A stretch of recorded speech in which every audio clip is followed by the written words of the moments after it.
롯데지주는 핵심 캐시카우였던 롯데케미칼이 흔들리고 롯데에너지 머티리얼즈 인수의 후폭풍이 남아있고 건설은 PF 그림자에서 아직 완전히 벗어나지 못했습니다.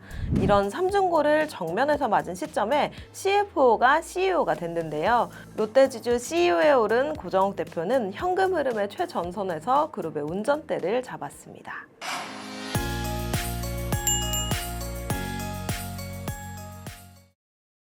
지주회사의 CEO로 흔한 배경은 무엇일까요?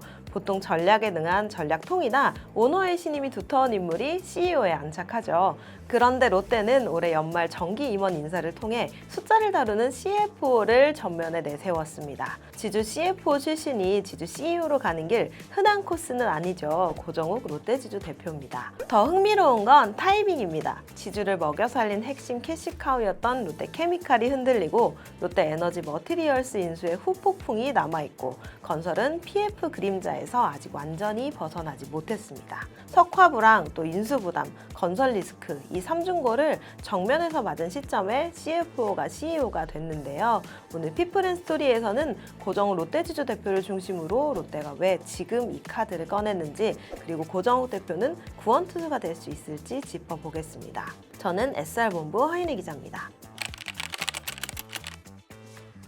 고정욱 대표는 1992년 롯데건설로 입사한 뒤에 롯데그룹 내에서 오래 활약해온 정통 롯데맨입니다. 1966년생으로 충암고등학교와 홍익대학교 경제학과를 졸업하고 서강대 국제경제학 석사과정을 수료했습니다. 그는 롯데케미칼에서 RM과 영업 또 전략 쪽을 두루 거쳤는데요. 1919년에는 롯데케미칼 대표 자리까지 올라갑니다. 현장에서 돈을 빌리고 또 키우고 갚는 일의 감각을 몸으로 익힌 사람이라는 뜻입니다. 지주의 CFO는 한 기업만 보는 자리가 아니죠. 계열사들의 현금 흐름이 어디서 막히는지, 어떤 자산이 위험 신호인지, 시장이 롯데라는 이름의 신용을 어떻게 가격 매기는지 이 복잡한 사거리의 신호가 동시에 오는 상황에서도 그걸 한 번에 듣고 조율해야 하는 자리죠. 고정욱 대표는 그 한가운데에 있던 인물입니다. 그리고 롯데는 결국 그를 지주 대표로 올렸습니다. 고정욱 대표가 CFO로서 존재감을 키운 시점은 위기 구간과 겹치는데요. 2022년 레고랜드 사태 이후에 국내 크레딧 시장이 얼어붙었던 때였습니다. 건설 프로젝트 파이낸싱이 흔들리면 계열사 하나의 문제가 아니라 그룹 전체의 불안감으로 번집니다. 돈이 필요해서가 아니라 돈이 필요해 보이는 순간부터 매겨지는 금리가 달라지기 때문인데요. 당시 롯데건설의 PF는 시장의 집중 타겟이 됐습니다. 그리고 그룹은 빠르게, 크게, 또 확실하게 메시지를 내야 했죠.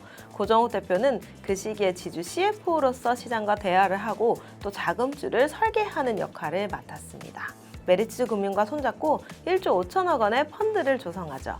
이 해결법은 고정욱 대표의 캐릭터를 보여줍니다. 시장의 의심이 더 커지기 전에 명확한 숫자로 답하는 위기 관리형이죠. 지주의 CEO가 된 지금도 그의 본업은 결국 같습니다. 시장의 질문에 숫자로 답하는 것인데요. 그리고 그 숫자도 바꿔야 하죠.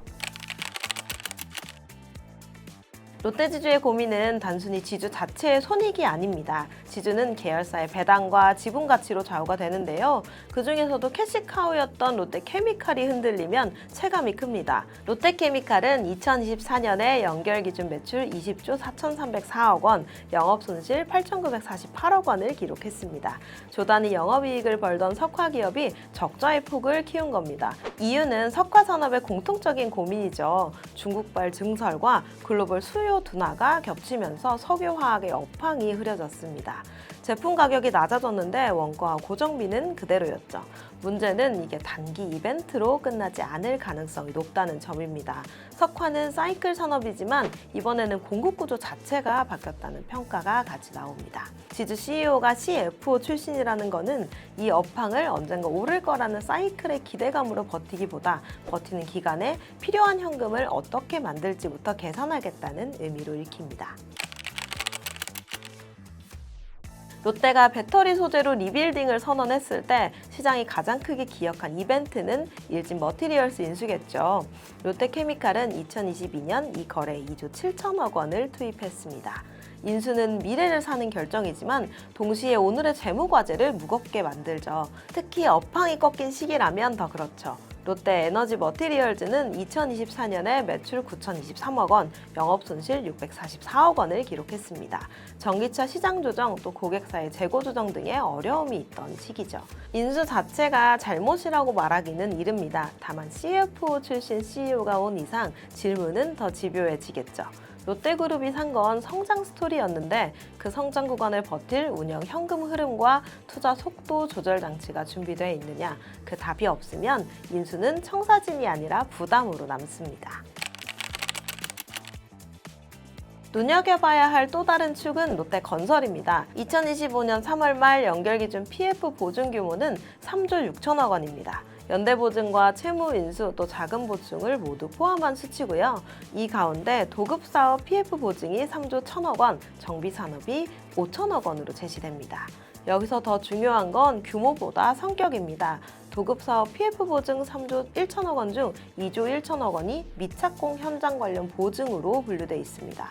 지방과 수도권 외곽지역 관련 보증이 9천억 원, 홈플러스 점포 개발 사업 관련 보증 6천억 원도 주요 모니터링 대상으로 언급됐습니다. 아직 손실이 현실화되지 않았는데도 차환의 난이도와 시장의 불신이 금리와 조달 창구를 먼저 불안하게 만들 수 있죠. 신용평가사들은 미착공 비중이 큰 구조에서 특정 사업장의 보증이 실질 손실 부담으로 전이될 가능성을 배제할 수는 없다고 적고 있습니다. 지주의 CFO 출신이 CEO가 되면 여기서 선택지는 더 또렷해지겠죠. 리스크를 숨기지 말고 미착공 비중을 얼마나 빨리 줄였는지로 증명해야 합니다.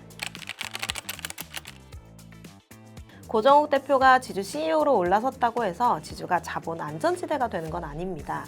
지주 자체도 레버리지가 있는 구조인데요. 신용평가 자료 기준으로 2025년 3월 말 롯데지주 별도 기준의 순차입금은 3조 5천억 원, 순차입금의 의존도는 40.8%, 이 중에 이중 레버리지는 179.8%로 제시가 됩니다. 계열사가 배당을 줄이면 지주가 흔들리고 지주가 흔들리면 그룹의 신용도에는 다시 빨간불이 들어오죠. 그래서 롯데는 지금 지주 CEO의 CFO 출신을 선임했습니다. 재무의 신뢰 회복이 먼저라는 메시지로도 읽힙니다. 그럼 고정욱 대표는 구원투수가 될 수 있을까요? 구원투수는 상대 타자를 압도하는 에이스가 아닐 때도 많습니다. 승부를 뒤집기보다 더 망가지지 않게 막고 다음 이닝으로 시간을 사는 역할이죠. 지금 롯데의 현실은 화려한 역전극을 기대하기는 어렵습니다. 석화는 사이클이 돌아와야 하고 배터리와 소재는 시간이 필요하고 건설 PF는 완전한 신뢰 회복까지 시간이 걸립니다. 그래서 고정욱 대표의 성적표는 한 방의 홈런이 아니라 현금 흐름표와 신용 스프레드의 안정으로 증명이 되겠죠.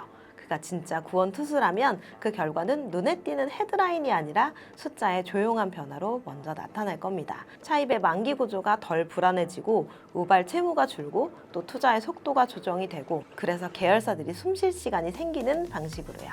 롯데지주 CEO에 오른 고정욱 대표는 흔한 타입의 리더는 아닙니다. 지주 CFO에서 지주 CEO로 현금 흐름의 최전선에서 그룹의 운전대를 잡았습니다. 석화 불황, 인수 부담, 건설 리스크 이 3중고가 겹친 지금 롯데가 원하는 건 화려한 비전보다는 먼저 흔들리지 않는 숫자일 겁니다.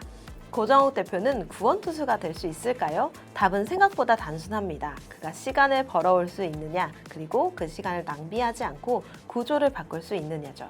오늘 피플앤스토리는 여기까지입니다. 함께 해주셔서 감사합니다.